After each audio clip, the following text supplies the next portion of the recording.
আসসালামু আলাইকুম ওয়া রাহমাতুল্লাহি ওয়া বারাকাতুহু। আমার প্রিয় দর্শক শ্রোতা, আশা করি আপনারা সকলেই ভালো আছেন। আপনাদের দোয়ায় আল্লাহর রহমতে আমিও ভালো আছি। আজকে এই ভিডিওটির মাধ্যমে আমরা আয়াতুল কুরসি সম্পর্কে কিছু জানবো, যেটি আমাদের অনেকের জানা নেই। আয়াতুল কুরসি আমরা অনেকে পড়ি, আমল করি। সেটি হলো বিসমিল্লাহির রহমানির রহিম। আল্লাহু লা ইলাহা ইল্লা হুয়াল হাইয়ুল কাইয়্যুম লা তা'খুযুহু সিনাতুন ওয়া লা নাওম। আজকে এই আয়াতুল কুরসি আমরা এর গোপন যে রহস্য সে সম্পর্কে আমরা আজকে এই ভিডিওটির মাধ্যমে সুন্দরভাবে আলোচনা করা হয়েছে, সেটি আমরা শুনবো মনোযোগ সহকারে। সম্পূর্ণ শেষ পর্যন্ত দেখার জন্য অনুরোধ রইল। আজকে আয়াতুল কুরসি সম্পর্কে যে বিশদে আলোচনা উপস্থাপন করা হয়েছে, হয়তো আপনি কোনোদিন শোনেননি। অনুরোধ রাখবো শেষ পর্যন্ত শোনার। আয়াতুল কুরসি যেই রাতে নাজিল হয়েছিল, সেই রাতেতে আসমান জমিন এতদুভয় মধ্যস্থ যা কিছু আছে বিশ্ব ব্রহ্মাণ্ডে সমস্ত কিছু কেঁপে উঠেছিল। আর অনুভব করুন তো, দরজার আড়াল দরজার আড়ালে এক অদৃশ্য জগৎ রয়েছে। সেই জগতে আমরা কিছুই জানি না। আর সেই জগৎ, সে অদৃশ্য জগৎ রহস্যে ভরপুর। সেই জগতের দরজার চাবি হলো আয়াতুল কুরসি। একটু ভাবুন। তাই আয়াতুল কুরসি সম্পর্কে আমরা একটু ধৈর্য সহকারে ভিডিওটি দেখব। সম্পূর্ণ ভিডিওটি দেখুন এবং আপনাদের মূল্যবান মতামত জানাবেন, এবং নতুন হলে সাবস্ক্রাইব করুন আর ভিডিওটি শেয়ার করে দিবেন। मेरे मौला সূরা আল বাকারার 255 নম্বর আয়াত এবং এতে মোট 9টি বাক্য রয়েছে। একটি সহিহ হাদিসে রাসূলুল্লাহ সাল্লাল্লাহু আলাইহি ওয়াসাল্লাম বলেছেন, এই আয়াতের ভেতরেই রয়েছে ইসমে আজম, আল্লাহর সর্বশ্রেষ্ঠ নাম। এই কারণে অনেক ইসলামী বিদ্বান বলেন যে যদি কেউ আয়াতুল কুরসি টানা 40 দিন ধরে 1000 বার পড়ে, তবে তার সামনে রহস্যের দরজা এবং অর্থের জগৎ খুলে যায়। অনেক আলেম একথা উল্লেখ করেছেন। রাসূলুল্লাহ সাল্লাল্লাহু আলাইহি ওয়াসাল্লাম বলেছেন, আল্লাহর কুরসি পুরো মহাবিশ্বের চেয়েও বিশাল, যা মানুষের বোধগম্যতার বাইরে।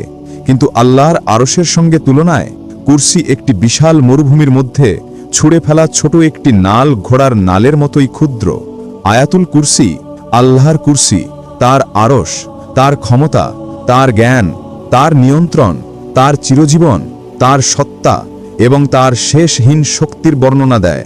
এটিকে ইসমে আজমের সবচেয়ে নিকটবর্তী আয়াত হিসেবে ধরা হয়। যদি আমরা দেখতে পেতাম অদৃশ্য জগতে আয়াতুল কুরসি পড়ার সময় কি ঘটে, তাহলে আমাদের হৃদয় কেঁপে উঠত এবং আমরা তা সহ্য করতে পারতাম না।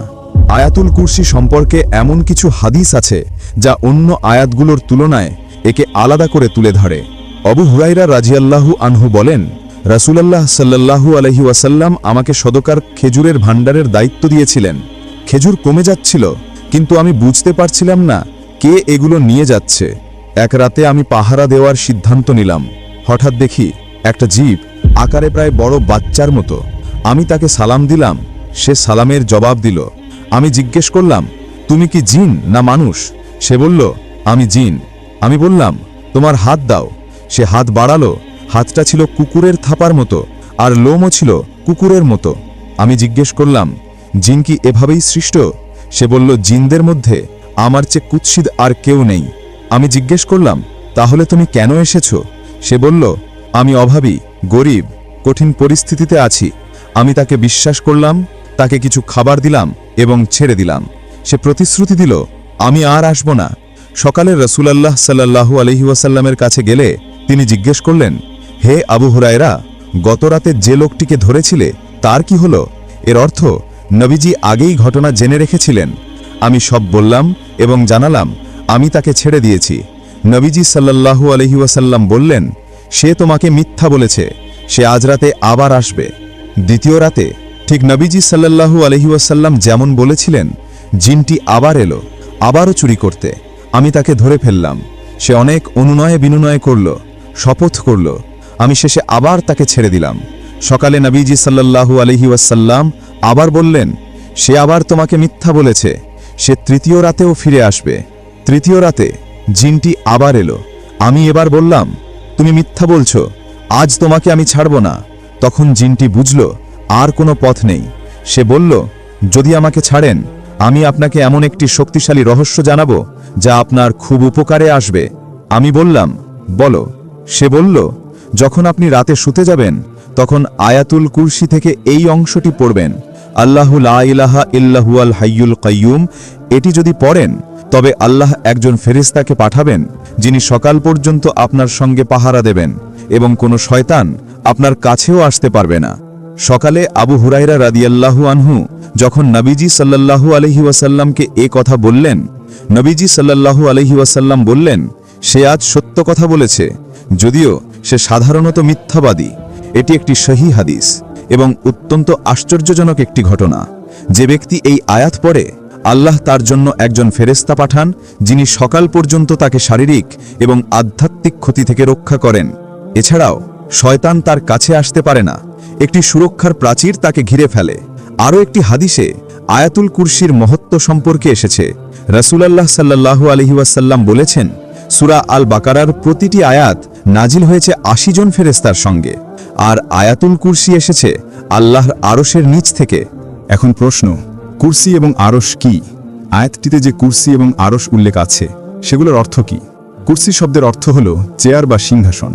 রাসূলুল্লাহ সাল্লাল্লাহু আলাইহি ওয়াসাল্লাম কুরসিকে বুঝাতে একটি অত্যন্ত গভীর উদাহরণ দিয়েছেন। আবু দারদা রাদিয়াল্লাহু আনহু এর বর্ণনা অনুযায়ী এর অর্থ দাঁড়ায়, ৭ আসমান কুরসির তুলনায় এমন যেমন একটি ছোট আংটি বিশাল মরুভূমিতে ফেলে দেওয়া হয়, এবং একইভাবে কুরসি নিজেও আল্লাহর আরশের তুলনায় ঠিক তেমনই একটি ছোট আংটির মতো, এত বড় যে সব আসমান, সব জমিন এবং সমস্ত শারীরিক জগৎ কুরসির ভেতরে, আর সেই কুরসি আবার অবস্থিত আল্লাহর মহা আরশের মধ্যে।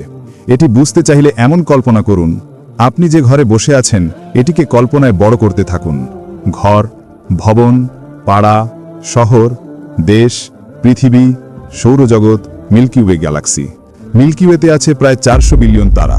প্রতিটি তারা প্রায় আমাদের সূর্যের মতো, কেউ কেউ তার চেয়েও আরও বড়। এখন আরও বিস্তার করুন, এই মহাবিশ্বে আছে প্রায় ২ ট্রিলিয়ন গ্যালাক্সি। ২ ট্রিলিয়ন, মন কি তা ধারণ করতে পারে? এসব মিলিয়ে পুরো মহাবিশ্ব একটি বিশাল মরুভূমিতে হারিয়ে যাওয়া একটি ছোট আংটির মতো আয়াতুল কুরসিতে বর্ণিত কুরসির তুলনায়। আর সেই কুরসিও আবার আল্লাহর আরশের তুলনায় আরেকটি আংটির মতো। সুবহানাল্লাহ। তাহলে কুরসি কি? আলেমরা বলেন, কুরসি হলো শারীরিক জগতের শেষ সীমানা। এটি এমন এক বিশাল অস্তিত্ব যার মধ্যে আছে সব আসমান, সব জমিন এবং সমস্ত ভৌত জগৎ। কিন্তু এত বিশাল কুরসিও আল্লাহর আরশের সামনে কিছুই নয়। আয়াতে বলা হয়েছে, তার কুরসি আসমান ও জমিনকে পরিবেষ্টন করে আছে। এটি ভালোভাবে বুঝতে চাইলে এমন কল্পনা করুন, একটি ফুটবল নিন এবং একটি বিশাল মাঠের মাঝখানে রাখুন। তারপর কল্পনা করুন এই পুরো মাঠটি আবার একটি পুরো শহরের কেন্দ্রে রয়েছে। এভাবে আসমান ও জমিন কুরসির তুলনায় মাত্র এতটুকুই ছোট। হাসান আল বাসরি রহমতুল্লাহ আলাইহি বলেছেন, কুরসি হলো আল্লাহর জ্ঞান। তিনি কথা বলেছেন কারণ আয়াতে এসেছে, তার কুরসি আসমান ও জমিনকে পরিবেষ্টন করে আছে। অর্থাৎ যা ঘটেছে, যা ঘটবে এবং যা এই মুহূর্তে ঘটছে সবই আল্লাহর ঐশী কুরসির জ্ঞানের ভিতরে। কুরসির ভেতরে যা কিছু আছে সবই আল্লাহর আরশের অধীনে, আর আরশের নিচে যা আছে সবই পূর্ণরূপে আল্লাহর নিয়ন্ত্রণে থাকে। কুরসি আল্লাহর ভৌত জগতের উপর নিয়ন্ত্রণকে বোঝায়, পৃথিবী, নক্ষত্র, গ্রহ, গ্যালাক্সি ইত্যাদি। আরশ আল্লাহর অশরীরিক জগতের উপর নিয়ন্ত্রণ বোঝায়, রূহ, ফেরেশতা এবং অদৃশ্য মহাজগৎ। হযরত আলী রাদিয়াল্লাহু আনহু বর্ণনা করেন, কুরসির প্রতিটি পা ৭ আসমান এবং ৭ জমিনের পুরো মাপের সমান দীর্ঘ, এবং কুরসিকে আরশের সামনে স্থাপন করা হয়েছে। ৪ জন ফেরেশতা কুরসিকে বহন করেন। প্রত্যেক ফেরেশতার ৪টি মুখ আছে, আর তাদের পা রয়েছে ৭ জমিনের পেছনে থাকা বিশাল পাথরের উপর। আরশ বহনকারী ফেরেশতাদের সঙ্গে কুরসি বহনকারী ফেরেশতাদের মাঝে রয়েছে ৭০টি অন্ধকারের পর্দা এবং ৭০টি আলোকের পর্দা। যদি এই পর্দাগুলো না থাকতো তাহলে আরশ বহনকারী ফেরেশতাদের আলো এত প্রবল যে কুরসি বহনকারী ফেরেশতাদের জ্বালিয়ে দিত। একটা সহিহ হাদিসে রাসূলুল্লাহ সাল্লাল্লাহু আলাইহি ওয়াসাল্লাম বলেছেন, আল্লাহ আসমান ও জমিন সৃষ্টি করার ৫০,০০০ বছর আগে সমস্ত সৃষ্টির পরিমাণ ও পরিমাপ নির্ধারণ করে দিয়েছিলেন। সে সময় আল্লাহর আরশ ছিল পানির ওপরে। আরশ সৃষ্টি হয়েছিল ইয়াকুত নামে এক বিশেষ লাল পদার্থ দিয়ে, যা আমাদের পরিচিত স্ফটিকের মতো নয়।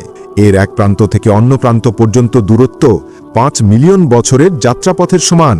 এই মহাবিশ্ব নিখুঁত ভারসাম্যের উপর দাঁড়িয়ে আছে, এবং এই ভারসাম্য আল্লাহর কয়্যুমিয়া অর্থাৎ তার ধারাবাহিক রক্ষণাবেক্ষণ ক্ষমতার কারণে টিকে আছে। যদি একটি ছোট সূচের মাথা থেকে প্রতি সেকেন্ডে ১ বিলিয়ন পরমাণু ঝরে পড়ে, তবুও সূচের মাথার সমস্ত পরমাণু শেষ হতে ৫,০০০ বছর লেগে যাবে। এটি পরমাণুর বিশাল সংখ্যাকে তুলে ধরে, আর এটাই পরমাণুর ক্ষুদ্রতার উদাহরণ।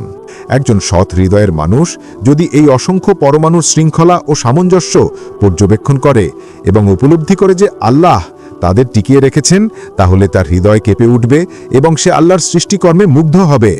মানুষ হল আল্লাহর নাম ও গুণাবলীর সবচেয়ে বড় এবং সবচেয়ে সুন্দর আয়না। এই অর্থে মানুষ হল মাজহারে আজম, ঐশ্বরিক প্রতিফলনের সর্বোচ্চ স্থান, এবং নকশে আজম, সৃষ্টির সর্বোচ্চ নিখুঁত নকশা। মানুষ আল্লাহর গুণাবলীর সবচেয়ে স্বচ্ছ প্রতিচ্ছবি। যদি পুরো মহাবিশ্বকে ছোট করা হতো তা মানুষের রূপ নিত, আর যদি মানুষকে বড় করা হতো সে মহাবিশ্বে পরিণত হতো। আল্লাহর সব নাম ও গুণ মানুষের স্বভাবের মধ্যে নকশা হিসেবে প্রকাশ পায়। আর হ্যাঁ, এটাই সেই মহারহস্য যা আয়াতুল কুরসি আমাদের সামনে তুলে ধরে আল্লাহর মহানতা, আর আমরা কার সামনে দাঁড়িয়ে আছি তা স্মরণ করিয়ে দেয়। এই মহারহস্যটি বুঝে গেলে কিভাবে একজন মানুষ পাপ করতে পারে, কিভাবে সালাত ছেড়ে দিতে পারে, কিভাবে আল্লাহর আদেশ অমান্য করতে পারে। আমাদের বিশাল মহাবিশ্ব, যা চোখে অগাধ ও অসীম মনে হয়, আল্লাহর আরশের তুলনায় একটি মরুভূমির মধ্যে ছোট একটি ঘোড়ার নালের মতোই ক্ষুদ্র। তাহলে ভাবুন আল্লাহর মহিমা আসলে কত বিশাল। রাসূলুল্লাহ সাল্লাল্লাহু আলাইহি ওয়াসাল্লাম উবাই ইবনে কাব রাদিয়াল্লাহু আনহুকে জিজ্ঞেস করলেন, হে আবু আল মুনজির, আল্লাহর কিতাবের মধ্যে তোমার কাছে থাকা কোন আয়াতটি সবচেয়ে মহান? উবাই রাদিয়াল্লাহু আনহু উত্তর দিলেন, আল্লাহ ও তার রাসূলই সর্বাধিক জানেন। নবীজি আবার জিজ্ঞেস করলে উবাই রাদিয়াল্লাহু আনহু বললেন, আল্লাহ, তিনি ছাড়া কোনো উপাস্য নেই, তিনি চিরঞ্জীব, সবকিছুকে ধারণকারী। অর্থাৎ তিনি আয়াতুল কুরসিকেই বোঝাতে চেয়েছিলেন। তখন নবীজি সাল্লাল্লাহু আলাইহি ওয়াসাল্লাম তার বুকে হাত রেখে বললেন, হে উবাই, এই জ্ঞান আপনার জন্য বরকতময় হোক। এই ঘটনা থেকে আমরা শিখি আল্লাহর কিতাবের সর্বশ্রেষ্ঠ আয়াত হল আয়াতুল কুরসি। আর আশ্চর্যের বিষয় হল উবাই রাদিয়াল্লাহু আনহু নবীজি সাল্লাল্লাহু আলাইহি ওয়াসাল্লাম বলার আগেই নিজের অন্তর্দৃষ্টি দিয়ে তা বুঝে ফেলেছিলেন। এর মানে এই আয়াতের ভেতর এমন এক অনন্য শক্তি ও মাহাত্ম্য আছে যা মানুষের অন্তরে বিশেষ আলো জ্বালিয়ে দেয়। এমন আরেকটি আয়াত খুঁজে পাওয়া সত্যিই কঠিন। আরেকটি হাদিসে ইমাম নাসাই আবু উমামা রাদিয়াল্লাহু আনহু এর সূত্রে বর্ণনা করেন, রাসূলুল্লাহ সাল্লাল্লাহু আলাইহি ওয়াসাল্লাম বলেছেন, যে ব্যক্তি প্রত্যেক ফরজ নামাজের পরে আয়াতুল কুরসি পড়ে তার জান্নাতে প্রবেশে কেউ বাধা হতে পারবে না, শুধুমাত্র মৃত্যু ছাড়া। অর্থাৎ আয়াতুল কুরসি একজন মুমিনের জন্য জান্নাতের দরজা পর্যন্ত পৌঁছে দেওয়ার মতো একটি মহান সুরক্ষা, রহমত ও বারকাত। এর অর্থ হল, যখন একজন মানুষ মারা যায়, তার কবরের জীবন আর কিয়ামতের হিসাব শেষে আল্লাহ তাকে জান্নাতে প্রবেশের অনুমতি দেবেন। এ থেকেই বোঝা যায় আয়াতুল কুরসি এমন একটি আয়াত যার বরকতে বান্দা জান্নাতে পৌঁছে যায় আল্লাহর ইজাজাতে। কিন্তু প্রশ্ন হল, আয়াতুল কুরসি কিভাবে অন্য আয়াতের চেয়ে শ্রেষ্ঠ? কোরআনের সব আয়াতই আল্লাহর, সবই সত্য, সবই হেদায়েত। এই আয়াতের বিশেষত্ব হল এটি শুরু থেকে শেষ পর্যন্ত শুধুমাত্র আল্লাহকে বর্ণনা করে। এটি আল্লাহর গুণাবলী, তার সত্তা এবং কেমন রব তিনি তা ব্যাখ্যা করে। এটাই তাওহীদের মূল সারমর্ম। এবং আমরা খুব শিগগির দেখব এই আয়াতের ভেতরেই লুকানো আছে ইসামে আজম, আল্লাহর সর্বশ্রেষ্ঠ নাম। এখন প্রশ্ন, কিভাবে আয়াতুল কুরসি পড়লে হৃদয় আধ্যাত্মিক দৃষ্টি পেতে শুরু করে? আত্মার দিকে অগ্রসর হওয়া, দেহ ও বস্তুগত দুনিয়া থেকে দূরে সরে অর্থের জগতে প্রবেশ করার প্রথম ধাপ হল আয়াতটি বোঝা। এজন্য আমাদের প্রথমে আয়াতুল কুরসির তাফসীরের দিকে তাকাতে হবে। চলুন বাক্য ধরে ধরে দেখি আমাদের প্রতিপালক কি বলছেন। প্রথম শব্দ আল্লাহু, সমস্ত নামের মধ্যে সর্বোচ্চ ও সর্বমহান নাম। এই আল্লাহ একটা পরমাণু সৃষ্টি করতে যতটা সহজে পারেন, একটা গ্যালাক্সি সৃষ্টি করাও তার কাছে ততটাই সহজ। একটা পিঁপড়ে সৃষ্টি করা একটা হাতি সৃষ্টি করার মতোই সহজ। তার শক্তি অসীম, তার জ্ঞান অসীম, তার রহমত অসীম। তিনি শুধু বলেন হও, আর তা হয়ে যায়। লা ইলাহা ইল্লাহু, তিনি ছাড়া কোনো উপাস্য নেই। এটি আমাদের কি শেখায়? এটি মিথ্যা সব উপাস্যকে অস্বীকার করে। মূর্তি, টাকা, পদমর্যাদা, খ্যাতি, অহংকার সব কিছুকে, অর্থাৎ ভয়, ভালোবাসা, ইবাদত, প্রার্থনা এসবের একমাত্র অধিকারী আল্লাহ। যে এটি সত্যিকারে বুঝে ফেলে সে আর কাউকে ভয় করে না, না বস, না শত্রু, না কোনো ক্ষমতাকে। মানুষ যা কিছু পায় সবই সাময়িক এবং আল্লাহর দেওয়া। সত্যিকারের শক্তি শুধু আল্লাহর। তিনি হাই, চিরজীবিত, তিনি চিরকাল বেঁচে থাকেন। আমরা সাময়িক, আমরা একদিন মারা যাব, কিন্তু তিনি কখনো মারা যান না। আমরা ছিলাম না, তবুও তিনি ছিলেন। আমরা হারিয়ে যাব, তবুও তিনি থাকবেন। তিনি কাইয়ুম, যিনি সবকিছুকে টিকিয়ে রাখেন, বহন করেন, চালান। এই মুহূর্তে আপনি যে শ্বাস নিচ্ছেন, কেন তা পাচ্ছেন? আল্লাহ দিচ্ছেন। আপনার হার্ট ধুক ধুক করছে, কে তা চালাচ্ছে? আল্লাহ। পৃথিবী ঘুরছে, কে ঘোরাচ্ছে? আল্লাহ। আল্লাহ যদি 1 সেকেন্ডের জন্য সাস্টেনিং বন্ধ করে দিতেন, তাহলে পুরো মহাবিশ্ব ভেঙে পড়ত, সব ধ্বংস হয়ে যেত। লা তাখুযুহু সিনাতুন ওয়ালা নাউম। আল্লাহর না ঘুম পায়, না ক্লান্তি আসে। এটা কেন বলা হয়েছে? কারণ আপনি ক্লান্ত হন, আপনি ঘুম ছাড়া থাকতে পারেন না। 2 দিন না ঘুমোলে আপনার শরীর মস্তিষ্ক ভেঙে পড়ে। কিন্তু আল্লাহ কখনো ক্লান্ত হন না, কখনো ঘুমান না, কখনো তন্দ্রায় ভোগেন না। মুসা আলাইহিস সালামের জাতি তাকে জিজ্ঞাসা করেছিল, আল্লাহ কি ঘুমান? মুসা আলাইহিস সালাম বিরক্ত হলেন। আল্লাহ তাকে বললেন, হে মুসা, তাদের কিছু দেখাও। তাকে বলা হলো, 2 হাতে 2টি পানি ভর্তি পাত্র ধরে রাখো, ফেলে দেবে না। মুসা আলাইহিস সালাম 1 ঘন্টা ধরে রাখলেন, 2 ঘন্টা ধরে রাখলেন। রাত হলেই তিনি ঘুমে ঢুলতে লাগলেন, হাত দুর্বল হলো এবং পাত্রগুলো পড়ে গেল। আল্লাহ বললেন, দেখলে, তুমি 2 পাত্র ধরে রাখতে পারলে না। আমি যদি ঘুমোতাম, পুরো মহাবিশ্ব ধ্বংস হয়ে যেত, আসমান জমিন ভেঙে পড়ত। এই কারণেই আয়াতে এটাকে বিশেষভাবে উল্লেখ করা হয়েছে। লাহু মা ফিস সামাওয়াতি ওয়া মা ফিল আরদ। আসমান ও জমিনে যা কিছু আছে সব তার। এই দুনিয়া আল্লাহর, এই গাছ আল্লাহর, এই দেহ আল্লাহর, এই জীবনও আল্লাহর। তার যখন ইচ্ছা এসব ফিরিয়ে নিতে পারেন।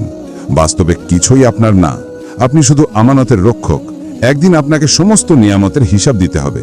তাই কখনো ভুলবেন না, আসল মালিক আল্লাহ। এবং বলুন যে আসমান ও জমিনে যা কিছু আছে সব আল্লাহর। মান জাল্লাজি ইয়াশফাউ ইনদাহু ইল্লাহ বিইজনিহি। কে আছে যে তার অনুমতি ছাড়া সুপারিশ করতে পারে? অর্থাৎ কেউ আপনাকে সাহায্য করতে পারে না যদি আল্লাহ অনুমতি না দেন। ডাক্তার আপনাকে সুস্থ করেন না, আল্লাহ সুস্থ করেন। বস আপনাকে রিজিক দেন না, আল্লাহ রিজিক দেন। আপনার বাবা মা আপনাকে জীবন দেননি, আল্লাহ দিয়েছেন। তাই চাইবেন শুধু আল্লাহর কাছে, দোয়া করবেন আল্লাহর কাছেই, ভয় করবেন শুধু আল্লাহকেই। এবার আসি ইসমে আজমের দিকে, আয়াতুল কুরসির ভেতরের সেই লুকানো রহস্যে। ভাবুন, একটি গোপন আলো যা মহাবিশ্বের গভীরতা খুলে দেয়, দোয়া কবুল হওয়ার দরজা খুলে দেয়, ইচ্ছা বাস্তবায়ন হওয়ার পথ তৈরি করে দেয়। এই আলো ইসমে আজম, আল্লাহর সর্বশ্রেষ্ঠ ও রহস্যময় নাম। যেমন লাইলাতুল কদর রমজানের ভিতরে লুকানো, এই নামটিও তেমনি লুকানো তার গুরুত্বের কারণে। এই রহস্য এমন এক নামের সঙ্গে যুক্ত যা আসমান জমিন কাঁপিয়ে দেয় এবং সরাসরি আল্লাহর শক্তির সাথে সম্পর্কিত। এর শক্তি এত গভীর যে একজন মানুষের জীবন, দুনিয়া ও আখেরাত 2 জগতেই বদলে যেতে পারে। ইসমে আজম এমন এক মহান রহস্য যা ইসলামী আলেম ও আউলিয়ার দ্বারা স্বীকৃত। এই নামটি পরিচিত আল্লাহর সর্বোচ্চ নাম হিসাবে। এ নামে রয়েছে আল্লাহর অসীম ক্ষমতা ও রহমতের প্রতিফলন। একজন বান্দার দুনিয়া ও আখেরাতের সুখ গোপনে লুকিয়ে আছে মারিফাতুল্লাহতে, অর্থাৎ আল্লাহকে সত্যিকারে চেনার মধ্যে। আল্লাহকে জানা মারিফাতুল্লাহ আর আল্লাহকে ভালোবাসা মুহাব্বাতুল্লাহ। আজ মানুষ অশান্ত কেন? কারণ তাদের হৃদয়ে আল্লাহর ভালোবাসার অভাব। যত বেশি মানুষ আল্লাহকে চেনে মারিফাতুল্লাহ, তত বেশি তাদের হৃদয়ে আল্লাহর প্রতি ভালোবাসা জন্মায়, মাহাব্বাতুল্লাহ। আর যখন তারা বুঝতে পারে আল্লাহ তাদের কত ভালোবাসেন, তখন তাদের হৃদয়ে ভালোবাসা আরও গভীর হয়। এভাবেই মুহাব্বাতুল্লাহ তৈরি হয়। আমাদের প্রতিপালককে সর্বোচ্চভাবে জানার শ্রেষ্ঠ পথ হল ইসমে আজমকে জানা। এটাই আল্লাহকে জানা ও ভালোবাসার সর্বোচ্চ শিখর। দুনিয়া ও আখেরাতের সুখের গোপন সূত্র লুকিয়ে আছে ইসমে আজম এবং আল্লাহর প্রতি ভালোবাসায়। স্রষ্টার ভালোবাসা অনুভব করা এবং তাকে ভালোবাসা, এটাই এই মহাবিশ্ব ও সব জগতের উদ্দেশ্য।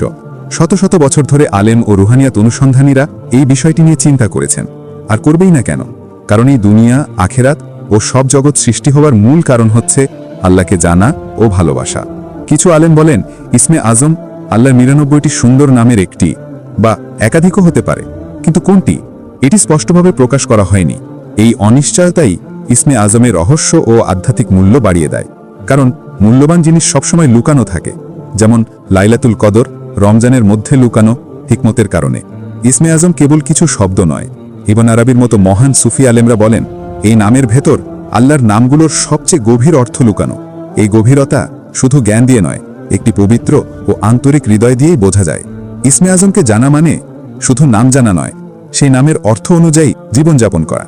এই কারণে ইসমে আজমকে একটি ঐশী রহস্যের চাবি হিসেবে দেখা হয়।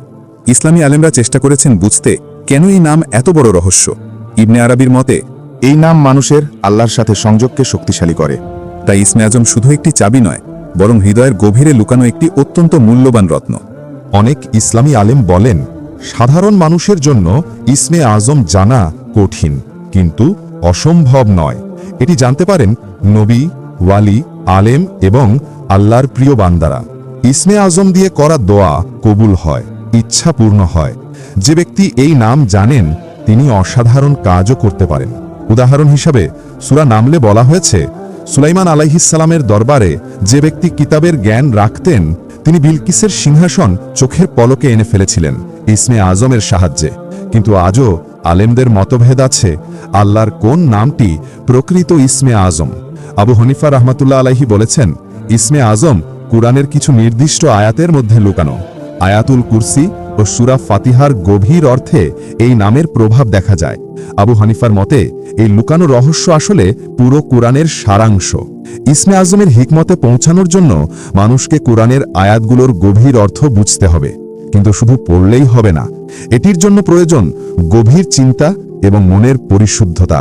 ইবনে আরবির মতে ইসমে আজম কোনো নির্দিষ্ট শব্দ নয়, এটি এমন এক বাস্তবতা যা মানুষের আধ্যাত্মিক স্তর এবং আল্লাহর তাজাল্লির উপর নির্ভর করে ভিন্নভাবে প্রকাশিত হয়।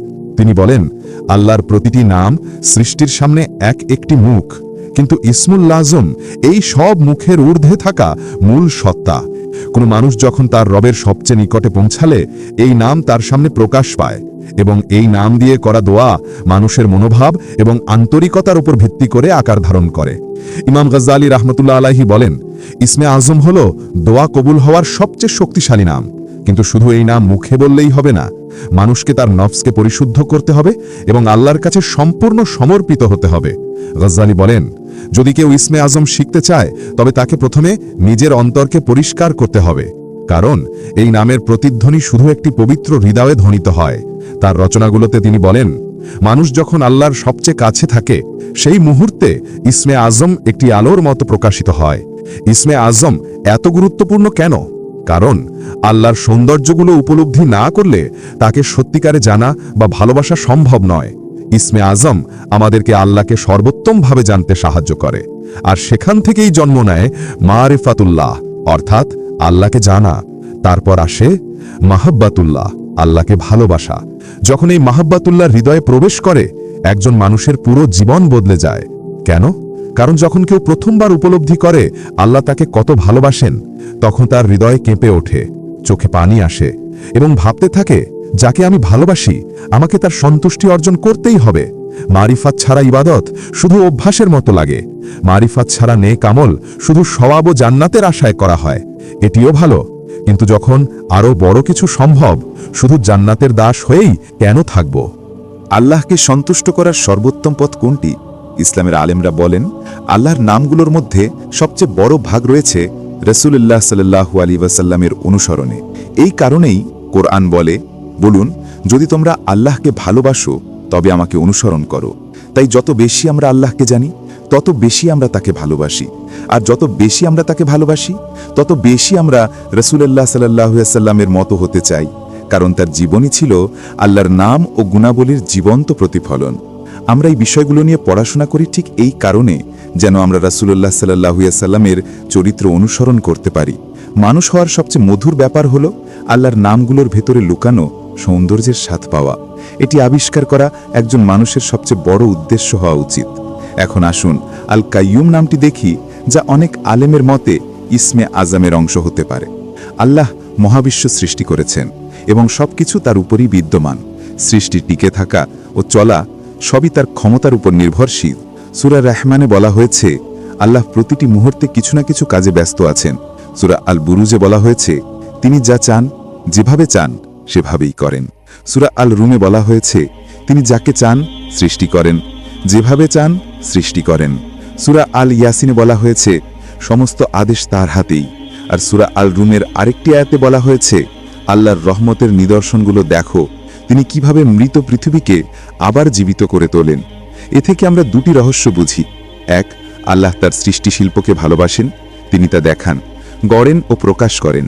দুই, আল্লাহ ভালোবাসেন সেই মানুষদের যারা তার সৃষ্টি চিনে নেয় এবং সেই কারণে তাকে ভালোবাসে। কাইয়ুমিয়াতের রহস্য মহাবিশ্বের রহস্যের সাথে যুক্ত। মহাবিশ্ব পাঠ করা মানে আল্লাহকে কর্মরত অবস্থায় দেখা, অর্থাৎ তিনি প্রতিটি মুহূর্তে সৃষ্টি করছেন, গড়ছেন, শিক্ষা দিচ্ছেন ও পরিচালনা করছেন। আল্লাহর এই নামগুলো সত্যিকারে বুঝতে হলে মানুষকে মহাবিশ্বের দিকে তাকাতে হবে, কারণ পুরো মহাবিশ্ব আল্লাহর নামের রঙে রঙিন। এই কারণেই কাইয়ুমিয়াতের রহস্য লুকিয়ে আছে মহাবিশ্বের রহস্যের মাঝে। অতএব আমরা যখন মহাবিশ্বের রহস্য বুঝব, তখনই বুঝতে পারব কাইয়ুম নামের রহস্য। হে আল্লাহ, তুমি কতই না রহস্য লুকিয়ে রেখেছ। যখন আমরা মহাবিশ্বের দিকে তাকাই, দেখি সময়ের প্রবাহে সৃষ্টি ধ্বংসের চলমান চক্রে কিছু প্রাণী মাত্র কয়েক সেকেন্ডের জন্য সৃষ্ট হয়, তারপরে হারিয়ে যায়। আল্লাহ কিছু সৃষ্টি করেছেন যাদের আয়ু কয়েকদিন, কারো আয়ু কয়েক ঘন্টা, আবার কারো আয়ু মাত্র কয়েক সেকেন্ড। তাহলে প্রশ্ন আসে, এটাই কি তাদের পুরো দায়িত্ব? হ্যাঁ, এটাই। কিন্তু তারপর আমাদের মনে প্রশ্ন আসে, হে আল্লাহ, এত অল্প সময়ের জীবনের জন্য এত সৃষ্টি কেন, এত পরিশ্রম কেন? আসুন এই রহস্যটি বুঝি, মহাবিশ্বের রহস্য এবং কাইয়ুম নামের রহস্য। মহাবিশ্বে সকল সৃষ্টির যে অসাধারণ যাত্রা ও আন্দোলন, তা এমন নিখুঁত ভারসাম্য, পরিমিতি ও হিকমতের সাথে পরিচালিত হয় যে অসংখ্য প্রাণী আসছে ও যাচ্ছে, তবুও ভারসাম্য কখনো নষ্ট হয় না। সারা মহাবিশ্বের দিকে তাকান, কিছু প্রাণী অন্য প্রাণীকে খায়, কিন্তু তবুও ভারসাম্য নষ্ট হয় না। মহাবিশ্ব তার সম্পূর্ণ সুষম অবস্থায় চলতে থাকে। উদাহরণ হিসেবে আপনি জানেন কি একটি মাছির একবার ডিম ছাড়ায় কত বংশধর হতে পারে? 6 বিলিয়ন বা 600 কোটি। যদি পৃথিবীর পরিষ্কার কর্মীরা, যারা মৃত প্রাণী, লার্ভা ও বর্জ্য খেয়ে পরিষ্কার রাখে, তারা না থাকত, তাহলে প্রতি বছর শুধু মাছির লার্ভা থেকেই পৃথিবীর উপরিভাগ 10 সেন্টিমিটার করে বড় হয়ে যেত। কিন্তু এমন কি আপনি কখনো দেখেন? না, দেখেন না, কারণ সেটি হতে পারত, কিন্তু হয় না। অতএব এমন একজন আছেন যিনি এই ভারসাম্য বজায় রাখছেন। মহাবিশ্বের প্রতিটি স্থানে চলমান অবিরাম ক্রিয়া, এটা এমন সত্য যা অন্ধ মানুষও অস্বীকার করতে পারে না, যে এই সব পরিচালনা করার জন্য কারো উপস্থিতি রয়েছে। এটি বোঝায় যে একজন আছেন যিনি সবকিছু নির্দিষ্ট পরিমাপে তৈরি করছেন এবং অবিরাম সৃষ্টি করে চলেছেন। ইবনে কাসির বর্ণিত একটি রেওয়ায়াতে বলা হয়, ইসমে আজম পাওয়া যায় এই আয়াতগুলোতে। 1 ওয়া ইলাহুকুম ইলাহু ওয়াহিদুন লা ইলাহা ইল্লা হুয়ার রহমানুর রহিম। তোমাদের ইলাহ একই ইলাহ, তিনি ছাড়া আর কোনো ইলাহ নেই, তিনি পরম দয়ালু, পরম করুণাময়। সূরা বাকারা 2:163। আলিফ লাম মিম। আল্লাহু লা ইলাহা ইল্লা হুয়াল হাইয়ুল কাইয়্যুম। আলিফ লাম মিম। আল্লাহ, তিনি ছাড়া আর কোনো ইলাহ নেই, তিনি চিরঞ্জীব, সবকিছুর অভিভাবক ও ধারক। সূরা আলে ইমরান 3:1-2। মালালি মুহাম্মদ হামদি ইয়াজির তিরমিজি, আবু দাউদ ও নাসাই থেকে বর্ণনা করেন, রাসূলুল্লাহ সাল্লাল্লাহু আলাইহি ওয়াসাল্লাম এক ব্যক্তিকে দোয়া করতে শুনলেন, হে আল্লাহ, আমি তোমার কাছে চাই, কারণ সমস্ত প্রশংসা তোমারই, তুমি ছাড়া কোনো উপাস্য নেই, তুমি মহাশক্তিশালী, আসমান জমিনের স্রষ্টা, মহিমা ও সম্মানের অধিপতি, হে চিরঞ্জীব, হে সর্বকিছু ধারণকারী। রাসূলুল্লাহ সাল্লাল্লাহু আলাইহি ওয়াসাল্লাম তখন সাহাবীদের জিজ্ঞেস করলেন, তোমরা জানো সে কোন নামে দোয়া করেছে? সাহাবীরা বললেন, আল্লাহ ও তার রাসূলই ভালো জানেন। রাসূলুল্লাহ সাল্লাল্লাহু আলাইহি ওয়াসাল্লাম বললেন, আমি শপথ করে বলছি, সে আল্লাহকে তার সর্বশ্রেষ্ঠ নাম ইসমে আজম দিয়ে ডাকেছে। যখন এই নাম ধরে ডাকা হয়, আল্লাহ সাড়া দেন, এবং যখন এই নাম ধরে কিছু চাওয়া হয়, আল্লাহ তা প্রদান করেন। সূরা বাকারা 2:163 এর তাফসির করতে গিয়ে মোহাম্মদ হামদি ইয়াজির বলেছেন, যদিও হুয়া একটি সর্বনাম, তবু এটি এমনভাবে ব্যবহৃত হয়েছে যেন এটি আল্লাহর সর্বশ্রেষ্ঠ নাম নির্দেশ করে, কারণ এটি সরাসরি আল্লাহর সত্তার দিকে ইঙ্গিত করে। আরও তিনি বলেন, অনেক রুহানিয়াত প্রাপ্ত আলেম হুকে ইসমে আজম হিসাবে বিবেচনা করেছেন। ইমাম আলী রাজিয়াল্লাহু আনহু এর মতে ইসমে আজমের সবচেয়ে নিকটবর্তী নামগুলো হল ফর্দ, হাই, কাইয়ুম, হাকিম, আদিল, কুদ্দুস। ইমাম আজম আবু হানিফার মতে ইসমে আজম গঠিত 2 নাম থেকে, হাকিম ও আদিল। গাউসুল আজম আব্দুল কাদের জিলানির মতে ইসমে আজম হল ইয়া হাইয়ু, আর ইমাম রাব্বানির মতে ইসমে আজম হল কাইয়ুম।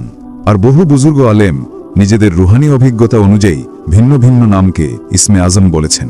আল্লাহু আকবার, আল্লাহ মহান। তিনি জানেন একটি অন্ধকার রাতে একটি কালো পাথরের ওপর একটি ক্ষুদ্র পিঁপড়া কত ধীরে হাঁটছে। তিনি জানেন মহাবিশ্বের সবচেয়ে দূরবর্তী স্থানে সবচেয়ে ছোট কণাটি কোথায় আছে, কোথায় যাবে এবং কখন যাবে, কারণ তিনি প্রতিটি কাজের স্রষ্টা। এই হলেন আল্লাহ। তিনি জানেন যা তাদের সামনে আছে এবং যা তাদের পেছনে আছে। তিনি জানেন আপনি কি করছেন, আপনি কি করবেন, আপনার অন্তরে কি আছে। আপনি যা কিছু লুকিয়ে রাখেন সবই তিনি জানেন। তাই কখনো বলবেন না যে কেউ আমাকে দেখছে না, কারণ আল্লাহ সবকিছু দেখেন ও জানেন। তারা তার জ্ঞান থেকে কিছুই জানতে পারে না যতক্ষণ না তিনি চান। আমরা যা জানি সবই আল্লাহ আমাদের শিখিয়েছেন। নিজে উদ্যোগে মানুষ কিছুই জানতে পারে না। যদি আল্লাহ না শেখাতেন সবচেয়ে বড় আলেমও অজ্ঞ হয়ে যেতেন। তার কুরসি আসমান ও জমিনকে আচ্ছাদিত করে। এটাই মহানত্বের আয়াত। এটি প্রকাশ করে সপ্তম রহস্য। আর এগুলো রক্ষা করা ও পরিচালনা করা তাকে ক্লান্ত করে না। এই বিশাল মহাবিশ্বকে রক্ষা করা আল্লাহর জন্য খুবই সহজ। আয়াতুল কুরসি আমাদের আসলে বলছে যে রবকে ভয় করা উচিত তাকেই ভয় করো, তার আনুগত্য করো, তার ইবাদত করো এবং বলো আমি কখনোই আমার হৃদয়ে তাদের ওপর নির্ভর করব না যারা আল্লাহর অনুমতি ছাড়া এক পাও ফেলতে পারে না। আয়াতুল কুরসির গাণিতিক সাম্যতার মিরাকেল। যখন আমরা আয়াতুল কুরসিকে দেখি আমরা এটিকে 9টি বাক্যে ভাগ করতে পারি। এখন প্রথম বাক্য ও শেষ নবম বাক্যটি দেখুন। প্রথম বাক্য আল্লাহু লা ইলাহা ইল্লা হুয়াল হাইয়ুল কাইয়ুম। আল্লাহ, তিনি ছাড়া কোনো উপাস্য নেই, তিনি চিরঞ্জীব, সবকিছুর ধারক ও রক্ষক। হাইয়ুল কাইয়ুম এর অর্থ তিনি জীবন দান করেন, তিনি জীবনের উৎস এবং তিনিই সবকিছু চালিয়ে রাখেন। নবম বাক্যটি হল ওয়াহুয়াল আলিউল আজিম, তিনি অতি উচ্চ, অতি মহান। প্রথম ও শেষ বাক্যে আল্লাহর দুটি নাম এসেছে। এই কারণে প্রথম ও শেষ বাক্য একে অপরের পরিপূরক। এটি আয়াতের এক প্রান্ত থেকে আরেক প্রান্ত পর্যন্ত দিব্য সামঞ্জস্য প্রকাশ করে। এবার দেখুন দ্বিতীয় বাক্য ও শেষ থেকে দ্বিতীয় অর্থাৎ অষ্টম বাক্যটি। দ্বিতীয় বাক্য তাকে তন্দ্রা ও ঘুম স্পর্শ করতে পারে না। 8 নম্বর বাক্যটি হচ্ছে আসমান ও জমিনকে রক্ষা করা তাকে ক্লান্ত করে না। এই দুই বাক্য সম্পূর্ণভাবে একে অপরের সঙ্গে মিলে যায়। দুটোই বলছে আল্লাহকে কিছু ক্লান্ত করতে পারে না, কিছু তাকে পরাভূত করতে পারে না। এখন তৃতীয় বাক্য ও শেষ থেকে তৃতীয় বা 7 নম্বর বাক্যটি দেখুন। 3 নম্বর বাক্য যা কিছু আসমান ও জমিনে আছে সবই তার, অর্থাৎ তিনি সবকিছুর মালিক। 7 নম্বর বাক্যটি হচ্ছে তার কুরসি আসমান ও জমিনকে পরিবেষ্টন করে, অর্থাৎ তার কুরসি সমগ্র মহাবিশ্বের উপর রাজত্ব, অধিকার ও নিয়ন্ত্রণ প্রকাশ করে। এইভাবে তৃতীয় ও 7 নম্বর বাক্য অসাধারণভাবে মিল রাখে। একটিতে বলা হচ্ছে আল্লাহ সবকিছুর মালিক, আরেকটিতে বলা হচ্ছে আল্লাহ সবকিছুর শাসক ও অধিপতি এবং সেই রাজা যিনি সবকিছুর উপর শাসন করেন। এখন চতুর্থ বাক্য এবং শেষ থেকে চতুর্থ বা 6 নম্বর বাক্যটি দেখুন। 4 নম্বর বাক্য তার অনুমতি ছাড়া কেউ সুপারিশ করতে পারে না। 6 নম্বর বাক্য হচ্ছে তার চাওয়ার বাইরে তারা তার জ্ঞান থেকে কিছুই আয়ত্ত করতে পারে না। দুটি বাক্যই আল্লাহর অনুমতি ও ইচ্ছার সাথে সম্পর্কিত। আল্লাহ যদি অনুমতি না দেন কারো সুপারিশ নেই, আল্লাহ যদি ইচ্ছা না করেন কেউ কিছুই জানতে পারে না। এভাবে চতুর্থ ও ষষ্ঠ বাক্য পরস্পরকে সুন্দরভাবে সম্পূর্ণ করে। এখন মাঝখানে একটি বাক্য থাকে, তা হলো পঞ্চম বাক্য। 5 নম্বর বাক্যটি হচ্ছে তিনি জানেন তাদের সামনে কি আছে এবং পেছনে কি আছে। এর অর্থ হলো আল্লাহ জানেন তার বান্দারা কি করেছে এবং কি করবে। তিনি জানেন কারণ তিনি সর্বজ্ঞানী, তিনি সময় ও স্থানের ঊর্ধ্বে, তাই তার থেকে কিছুই গোপন থাকতে পারে না। আর একই সাথে এই বাক্য আরেকটি ইঙ্গিত দেয়, এই পঞ্চম বাক্যটি ঠিক কেন্দ্রে আছে এবং এটি দেখায় যে এর আগের 4টি বাক্য এবং পরের 4টি বাক্য নিখুঁত সামঞ্জস্যে সাজানো। এই সুন্দর সমতা বা সামঞ্জস্য কে জানে? আল্লাহ, কারণ তিনি এটি সৃষ্টি করেছেন। তিনি যেহেতু জানেন তাই তিনি এই আকারে পূর্ণ জ্ঞানের সাথে আমাদের সাথে কথা বলেছেন। কে এমনভাবে কথা বলতে পারে? বন্ধুরা, কে এমন সৌন্দর্য, বাকপটুতা এবং নিখুঁত সামঞ্জস্য সৃষ্টি করতে পারে? আর কোনো গ্রন্থে এমন পাওয়া যায়?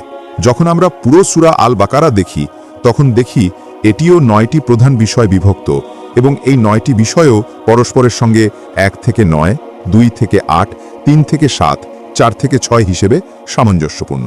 ঠিক আয়াতুল কুরসির সিমেট্রির মতো এটি আরেকটি চমৎকার অলৌকিক সামঞ্জস্য। সূরা ইউসুফেও অনুরূপ কিছু দেখা যায়। এটি কোরআনের 12তম সূরা। নবী ইউসুফ আলাইহিস সালাম ছিলেন 12 ভাইয়ের একজন। যখন আমরা পুরো সূরা ইউসুফকে 12টি প্রধান বিষয় বিশ্লেষণ করি তখন দেখি সেগুলিরও সুন্দরভাবে পরস্পরকে সম্পূর্ণ করে নিখুঁত একটি কাঠামো গঠন করে। এবার আসি পরবর্তী প্রশ্নে, আয়াতুল কুরসির ফজিলত কি এবং তার রহস্য ও শক্তি থেকে উপকার পেতে আমরা কি করব? ইসলামী আলেমরা পরামর্শ দিয়েছেন, বন্ধুরা, আয়াতুল কুরসি একটি কাগজে লিখুন অথবা ইন্টারনেট থেকে প্রিন্ট করুন, তারপর সেটি আপনার দরজায় বা ঘরের দৃষ্টিগোচর স্থানে ঝুলিয়ে রাখুন। প্রতিদিন আয়াতুল কুরসির দিকে তাকান, পড়ুন আর অর্থ নিয়ে চিন্তা করুন।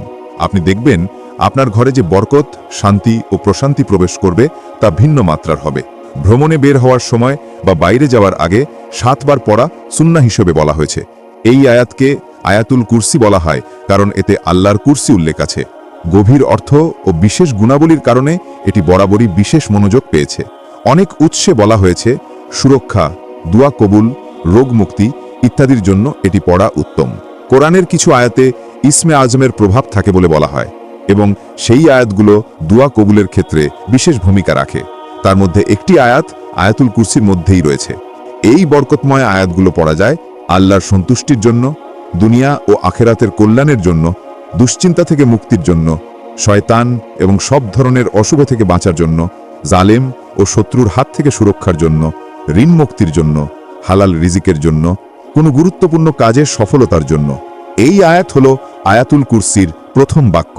আল্লাহু লা ইলাহা ইল্লা হুয়াল হাইয়ুল কাইয়ুম। আল্লাহ, তিনি ছাড়া কোনো উপাস্য নেই, তিনি চিরঞ্জীব, সর্বধারক। আজ আমরা আয়াতুল কুরসির অর্থ, জ্ঞান, রহস্য ও গভীরতা ব্যাখ্যা করেছি।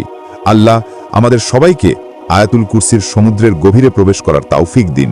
বিশ্বাস করুন, যদি আপনি আয়াতুল কুরসি এই অর্থকে হৃদয়ে রেখে পড়েন, তাহলে ধীরে ধীরে আপনার জন্য রহস্যের দরজা খুলবে, মর্মজগতের দরজা খুলবে, শান্তির দরজা খুলবে, দুনিয়া ও আখিরাতের বরকতের দরজা খুলবে এবং আপনার হৃদয়ের বন্ধ চোখ খুলে যাবে। এবং যদি আপনি এখনও আমাদের চ্যানেলে সাবস্ক্রাইব না করে থাকেন, তাহলে সাবস্ক্রাইব করতে ভুলবেন না। ভিডিওটি লাইক ও শেয়ার করুন, আপনার বন্ধুদের পাঠান। আল্লাহ আপনাদের সবাইকে হেফাজত করুন। আমাদের চ্যানেলে আমরা 160-এরও বেশি ইসলামিক গল্প, ইসলামিক জীবন গঠন, কোরআনের উপকারী তাৎপর্য, নবীদের কাহিনী আর তাদের উম্মতদের ইতিহাস অ্যানিমেশনের মাধ্যমে তুলে ধরি। সেই সময়গুলো কেমন ছিল, তারা কি পরীক্ষার মুখোমুখি হয়েছিল। আমরা কোরআন, সুন্নাহ ও প্রামাণ্য ইসলামিক ইতিহাসের উপর ভিত্তি করে সেসব মুহূর্ত জীবন্ত করে তুলি। আমরা বিশ্বাস করি, ভুলে যাওয়া উৎস থেকে পুনরুজ্জীবিত জ্ঞান আপনার ঈমানকে শক্তিশালী করবে এবং ইসলামের খেদমতে সাহায্য করবে। আমাদের চ্যানেল শুধু ইতিহাসেই সীমাবদ্ধ নয়, আমরা ইসলাম ও বিজ্ঞানের সম্পর্কও তুলে ধরি। আমরা কোরআনের মজেজাগুলো তুলে ধরি এবং সেগুলোর আধুনিক বিশ্বের সঙ্গে সম্পর্ক ব্যাখ্যা করি ইসলামী পণ্ডিতদের ব্যাখ্যার আলোকে।